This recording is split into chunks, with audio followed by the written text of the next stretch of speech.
নমস্কার সুধী প্রিয় দর্শক, ভোরের আলোয় আপনাদের স্বাগত জানিয়ে শুরু করছি সন্ধেকালীন আপডেট। আর কিছু সময়ের মধ্যে ঝড় বৃষ্টি শুরু হবে কলকাতা সহ দক্ষিণবঙ্গের 6 জেলায়, আর তার সাথেই চলবে তুমুল ঝড় বৃষ্টি, এমনটাই জানিয়ে দিল আলিপুর আবহাওয়া দপ্তর। তবে কলকাতাতেও আংশিক মেঘলা আকাশ থাকছে, ভিজবে তিলোত্তমাও। দোলের দিন রাত থেকেই তোলপাড় হয়েছে উত্তরবঙ্গ। ঝড়ের সঙ্গে শিলাবৃষ্টি, আজও উত্তরবঙ্গে দুর্যোগ চলবে বলে জানানো হয়েছে। তবে দক্ষিণবঙ্গের কোন কোন জেলায় কতটা বৃষ্টিপাত হতে পারে, তার সঙ্গে আগামী দিনগুলির আবহাওয়ার পরিস্থিতি কেমন থাকতে পারে এবং বাংলাদেশের আবহাওয়ার পরিস্থিতি কি রয়েছে, সেসব বিষয়ে আপনাদের সামনে তুলে ধরব অতি সংক্ষিপ্তভাবে এই ভিডিওর মাধ্যমে। অবশ্যই ভিডিওর শেষ পর্যন্ত দেখতে অনুরোধ করলাম। আজ রাজ্যের অধিকাংশ জেলায় ঝোড়ো হাওয়ার সঙ্গে বজ্রবিদ্যুৎ সহ বৃষ্টির সম্ভাবনা রয়েছে। আবহাওয়া দপ্তর জানিয়েছে, একদিকে রয়েছে ঘূর্ণাবর্ত, অন্যদিকে নিম্নচাপ। বর্তমানে গাঙ্গেয় পশ্চিমবঙ্গের ওপর একটি নিম্নচাপ রয়েছে, ওদিকে বাংলাদেশের উপর রয়েছে ঘূর্ণাবর্ত। এই দুইয়ের মিলিত প্রভাবে বঙ্গোপসাগর থেকে দক্ষিণমুখী বাতাসের সঙ্গে বাংলায় প্রচুর পরিমাণে জলীয় বাষ্প ঢুকছে, যার জেরে বৃষ্টিপাত বলে বলা হয়েছে। আবহাওয়া দপ্তরের সূত্রে খবর, আজ দক্ষিণবঙ্গের প্রায় সব জেলাতেই বৃষ্টি হবে, পাশাপাশি বইবে দমকা ঝোড়ো হাওয়া। ঝোড়ো হাওয়া বইবে 30 থেকে 40 কিলোমিটার গতিবেগে। আজ থেকে শুরু করবে আগামী শুক্রবার পর্যন্ত দক্ষিণবঙ্গের সব জেলাতে বিক্ষিপ্ত বৃষ্টিপাতের সম্ভাবনা রয়েছে। আগামী 24 ঘন্টায় কলকাতা ও তার সংলগ্ন এলাকায় বজ্রবিদ্যুৎ সহ বৃষ্টি হতে পারে বলে জানানো হয়েছে। তবে আজকের পর আগামীকাল বুধবারও বিক্ষিপ্ত বৃষ্টির সম্ভাবনা রয়েছে দক্ষিণবঙ্গে। বৃহস্পতিবার থেকে আবহাওয়ায় কিছুটা উন্নতি হতে পারে। সপ্তাহান্তে আর বৃষ্টির সম্ভাবনা নেই দক্ষিণবঙ্গে, তবে তাপমাত্রা পৌঁছে যেতে পারে 35 ডিগ্রি সেলসিয়াস থেকে 40 ডিগ্রিতে।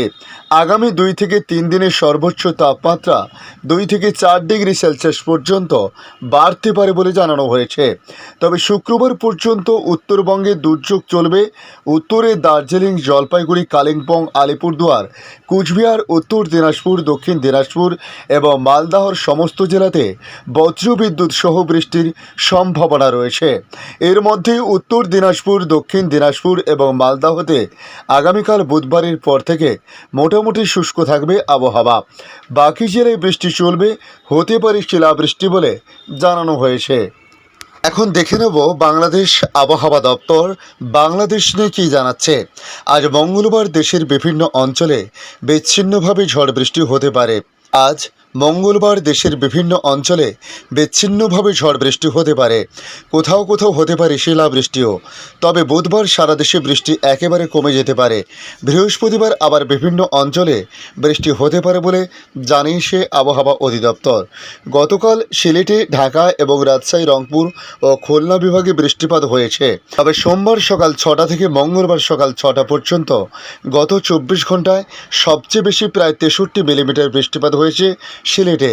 মঙ্গলবার সকালে দেশের সর্বনিম্ন তাপমাত্রা 17.5 ডিগ্রি সেলসিয়াস ছিল সৈয়দপুরে, তেঁতুলিয়া ও ডিমলাতে এই পরিস্থিতি ছিল।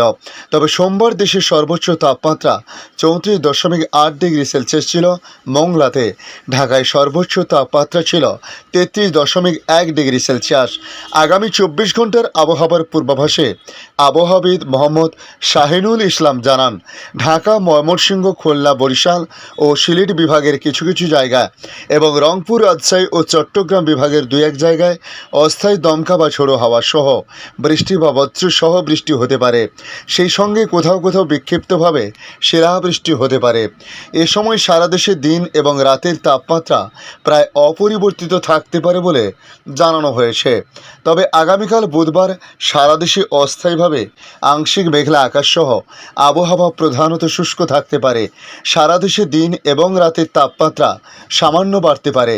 তবে বৃহস্পতিবার ঢাকা, খুলনা, বরিশাল, চট্টগ্রাম ও সিলেট বিভাগের 2-1 জায়গায় অস্থায়ী দমকা বা ঝোড়ো হাওয়ায় বৃষ্টি বা বজ্র সহ বৃষ্টি হতে পারে। সারা দেশে দিনের তাপমাত্রা প্রায় অপরিবর্তিত থাকতে পারে এবং রাতের তাপমাত্রা সামান্য বাড়তে পারে বলে পূর্বাভাসে জানিয়েছে আবহাওয়া অধিদপ্তর। ধন্যবাদ সম্পূর্ণ ভিডিওটি দেখার জন্য। ভালো লাগলে লাইক, শেয়ার, কমেন্ট করবেন। কমেন্টে অবশ্যই জানাবেন আপনার এলাকার নাম। বর্তমান সেখানকার আবহাওয়ার পরিস্থিতি কী রয়েছে তা জানাতে ভুলবেন না। পাশাপাশি নতুন বন্ধুদের কাছে আবারও রিকোয়েস্ট করব, চ্যানেলটি সাবস্ক্রাইব করে রাখুন, যাতে পরবর্তী আপডেটগুলি অতি সহজে আপনাদের কাছে পৌঁছে যায়। ভালো থাকুন, সুস্থ থাকুন, ধন্যবাদ।